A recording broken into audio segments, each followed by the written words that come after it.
Hello, नमस्कार। उम्मीद है कि आप सकुशल होंगे, अनावश्यक कार्य छोड़कर पढ़ाई कर रहे होंगे। आज हम लोग इस वीडियो में तत्वों के आवर्ती वर्गीकरण का रिवीजन करेंगे। मैं आशा कर रहा हूं कि इस अध्याय को आप ठीक से पढ़ चुके होंगे। इससे पूरे वीडियो को हम लोग ऐसे समझने का प्रयास करेंगे, या इसमें जो भी मैंने नोट किया है उसे ऐसे समझने का प्रयास करेंगे कि आपने जो पीछे पढ़ा है वो ठीक से याद हो जाए, या उसको आप एक बार पुनः ध्यान में आ जाए। इससे संबंधित जो भी सवाल पूछे जाएंगे बोर्ड में, आप उसका उत्तर दे पाएंगे। यह वीडियो पूरा एनसीईआरटी बेस्ड है। तो चलिए समझते हैं तत्वों का आवर्ती वर्गीकरण। विद्यार्थी, हमारे आसपास में जो भी पदार्थ दिख रहे हैं, अब जो भी चीज़ दिख रहे हैं, केमिस्ट्री की दृष्टि से उसको तत्व, मिश्रण और यौगिक में बांटा जा सकता है।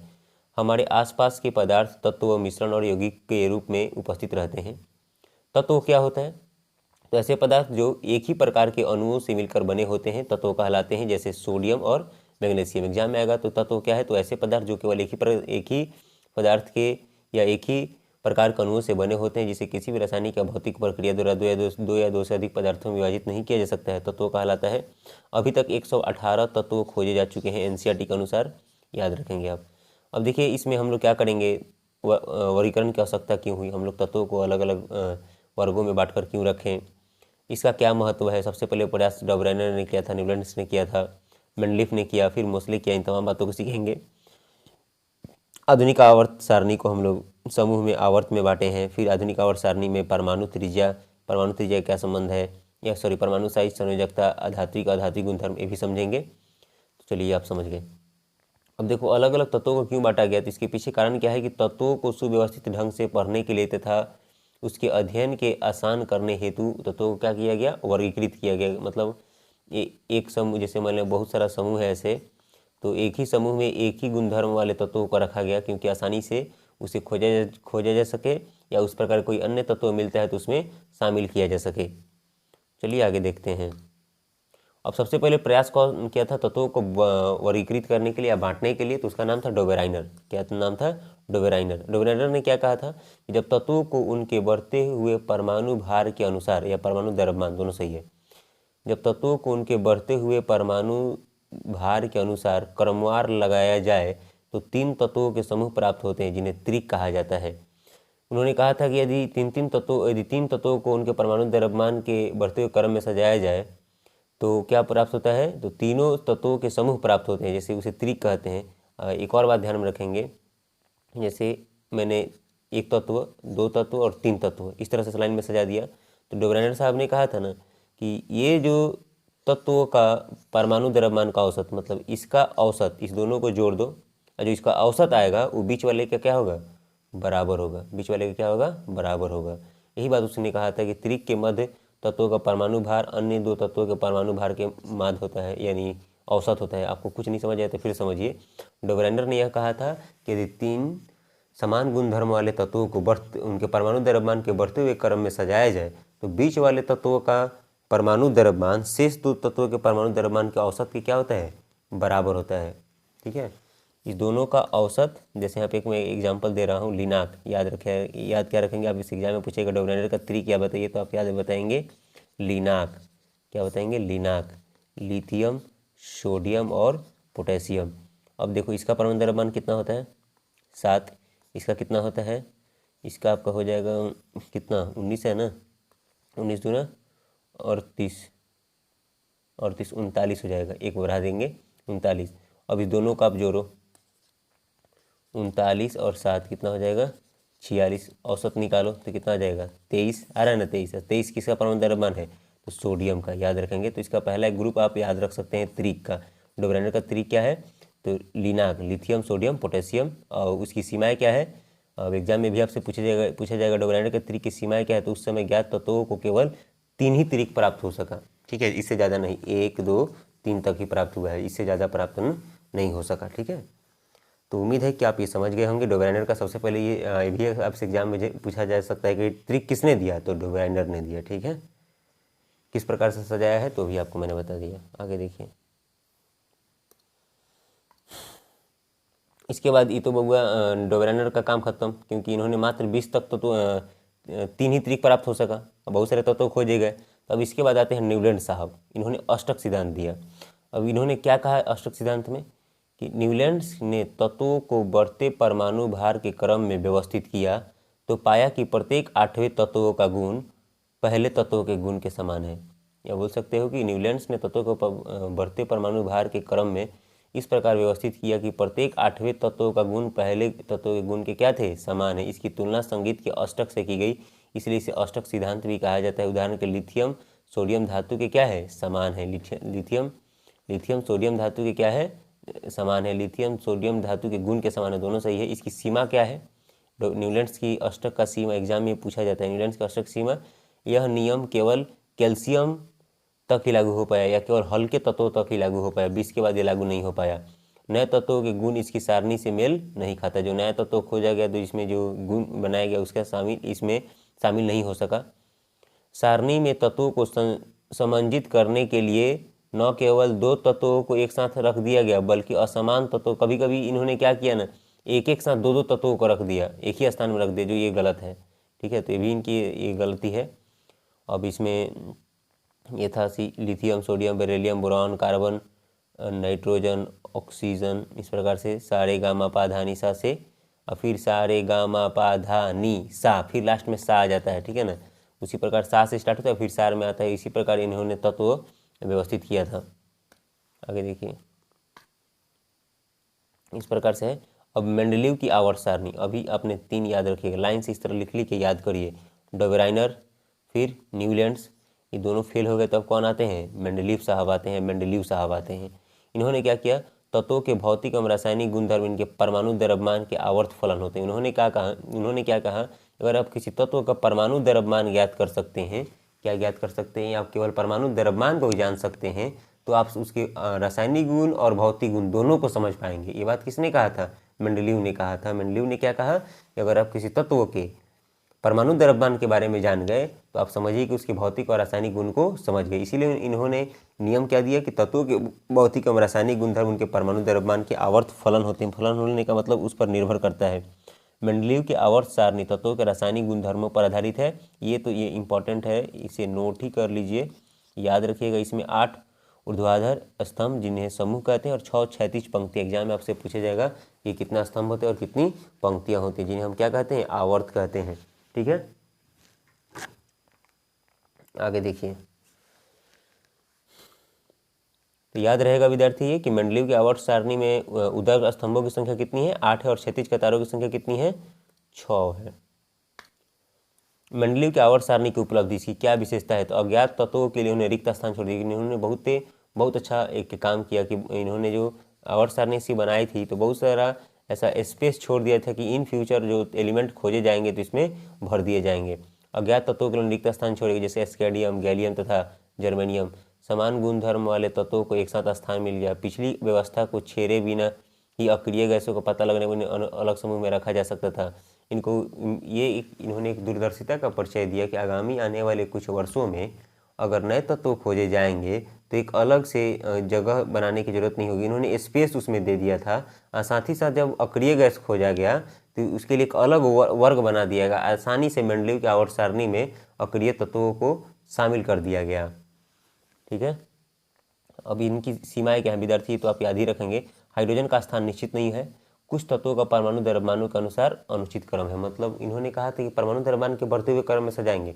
अब आप बताइए ना, 2, 4, 8, 10, 12, 20, 22, 6 और 30, क्या परमाणु द्रव्यमान के बढ़ते हुए क्रम में मैंने लिखा है, नहीं लिखा है ना।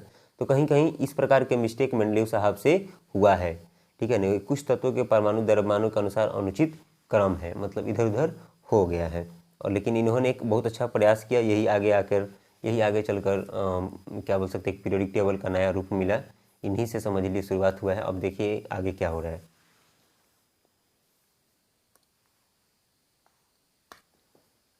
आधुनिक आवर्त सारणी इन्होंने मोसले ने दिया था, याद रखना। आधुनिक आवर्त सारणी का नियम कौन बनाया था, मोसले। तत्वों के परमाणु द्रव्यमान की तुलना में उनकी परमाणु संख्या अधिक आधारभूत गुण दर्शाती है। इन्होंने मोसले साहब ने कहा, पहले मेंडलीव ने कहा था कि जो तत्वों का गुणधर्म है, तत्वों का गुणधर्म जानने के लिए क्या जानना पड़ेगा, परमाणु द्रव्यमान। क्या जानना पड़ेगा, परमाणु द्रव्यमान। ठीक है, परमाणु द्रव्यमान जानना पड़ेगा। लेकिन मोसले साहब ने क्या कहा, अगर आप तत्वों के गुण के बारे में जानना चाहते हैं तो आप परमाणु द्रव्यमान मत जानिए। परमाणु द्रव्यमान जान भी रहे तो कोई बात नहीं है, लेकिन इससे बेहतर क्या बताएगा, परमाणु संख्या। अगर आप परमाणु संख्या ज़्यादा ज्ञात कर सकते हैं या परमाणु संख्या जान सकते हैं तो उसके बहुत सारे विशेषताओं को आप बता पाएंगे।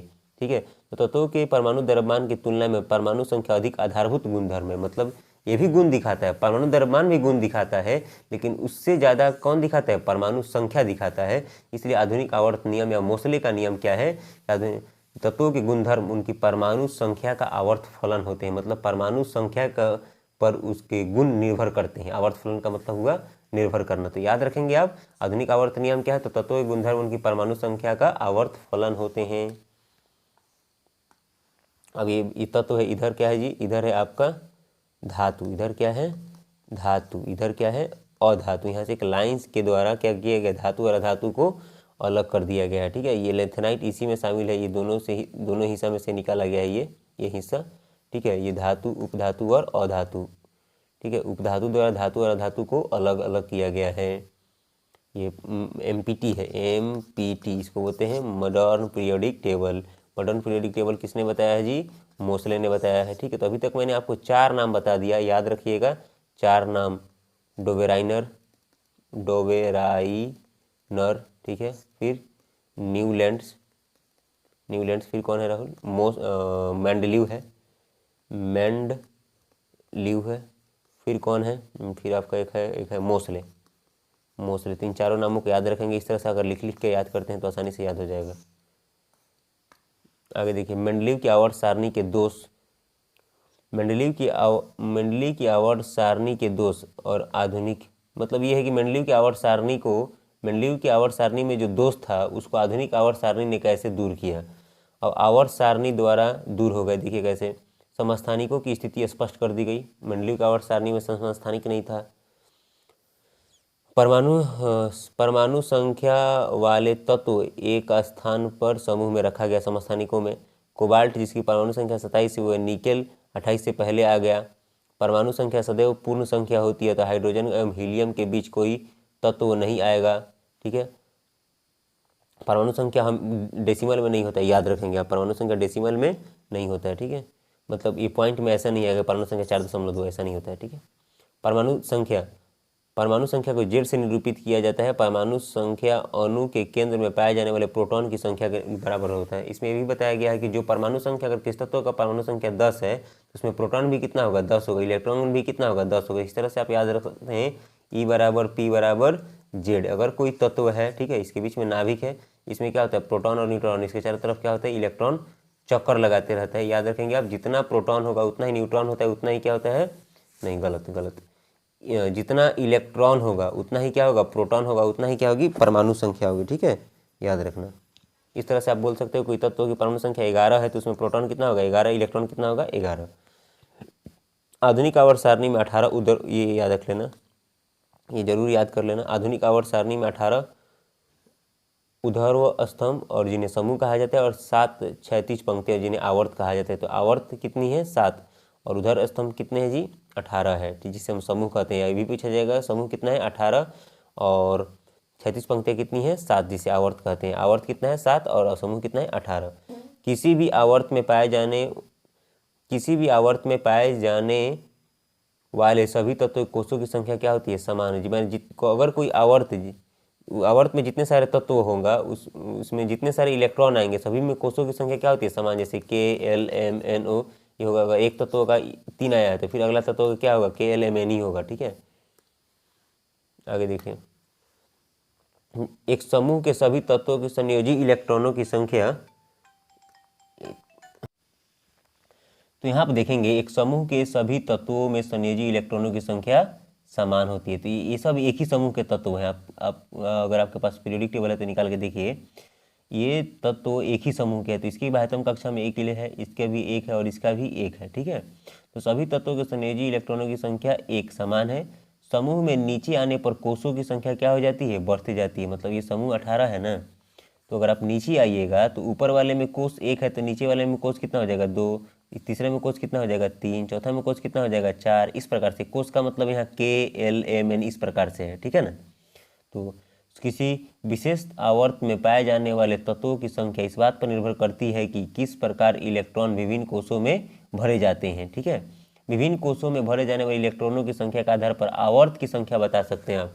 जो कोष है इसमें जो इलेक्ट्रॉन भरा जा रहा है तो आप बता सकते हैं इसमें कौन सा आवर्त में है। जैसे ये देखिए, इसमें दो कोष है तो आप बताएंगे दूसरे आवर्त का है, इसमें 3 कोष है तो आप क्या बताइएगा तीसरे आवर्त का है। इस प्रकार से आप इसे क्या कर सकते हैं बता सकते हैं। आवर्त कितना है तो 7 है और समूह कितना है तो 18 है, ठीक है ना, याद रखिएगा। अब जैसे आप पूछेंगे सोडियम किस आवर्त में आएगा तो आप निकालिए 2, 8, 1, 3 को है ना, 3 कोष रह K, L, M, N तो तीसरा आवर्त में है, ठीक है। विभिन्न कोषों में भरे जाने वाले इलेक्ट्रॉनों की संख्या के आधार पर आवर्त की तत्वों की संख्या बता सकते हैं। किसी कोष में इलेक्ट्रॉन की अधिकतम संख्या किसके द्वारा निरूपित की जाती है तो 2n², या n का मतलब दिए गए कोषों की संख्या में इलेक्ट्रॉनों की कोष की संख्या दिखाता है, ठीक है ना।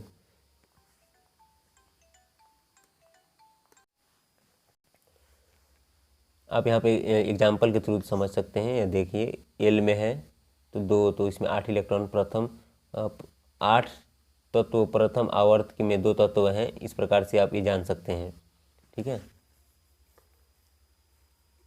दूसरा आप देखिए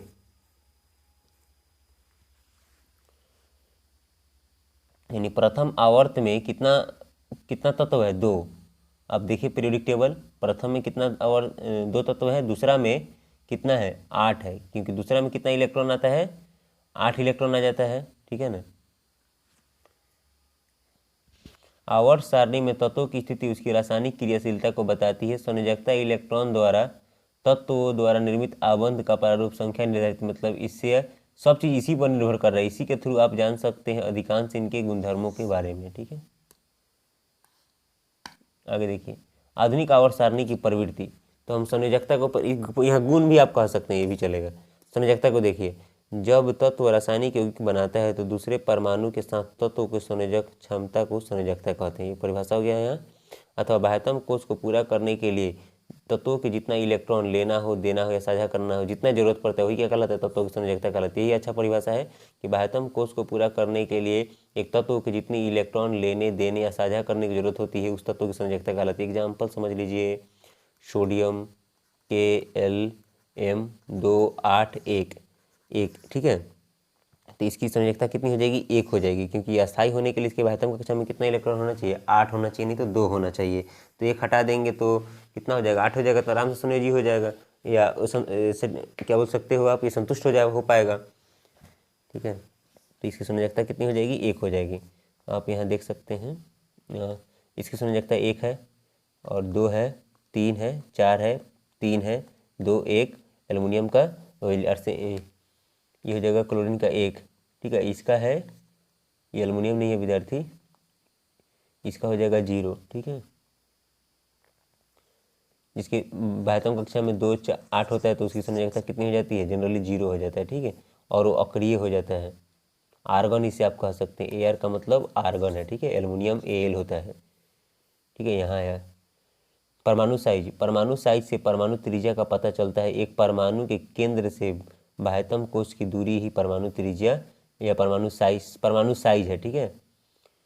आवर्त में बाएं से दाएं जाने पर पीरियोडिक टेबल सामने रख लीजिए और देखिए इसमें क्या बताने का प्रयास हो रहा है कि आवर्त में बाएं से दाएं जाने पर, किधर से बाएं से दाएं जाने पर, मतलब ये आवर्त सारणी है तो आपको इधर से इधर जाना है, ठीक है। तो बाएं से दाएं जाने पर परमाणु साइज या त्रिज्या घटती है, क्योंकि नाभिकीय आवेश में क्रमिक रूप से वृद्धि होती है। जब वृद्धि हो जाएगा तो त्रिज्या का मान घट ही जाता है, ठीक है। अब यहाँ पर आप देख लीजिए ये घट रहा है, आप बाएं तरफ जाने से क्या हो रहा है घट रहा है। समूह में ऊपर से नीचे आने पर परमाणु त्रिज्या क्या हो जाती है बढ़ जाती है। एनसीईआरटी में लिखा हुआ ध्यान रखिएगा कि समूह में ऊपर से आप नीचे आइएगा तो परमाणु त्रिज्या बढ़ती है, क्योंकि नए कोषों की संख्या बढ़ती है, ठीक है। आगे देखिए धात्विक गुण का अर्थ है कि किसी तत्व के परमाणु द्वारा इलेक्ट्रॉन त्यागने की क्षमता। ये धात्विक गुण का मतलब जो भी इलेक्ट्रॉन त्याग देता है उसे हम धातु कहते हैं, ठीक है। धातु आवर्त सारणी में बाएं तरफ है, ये भी आप ध्यान में रखिएगा। धातु किधर है जी? बाएं तरफ है, इधर धातु है बाएं तरफ, ठीक है, इधर अधातु है, ठीक है।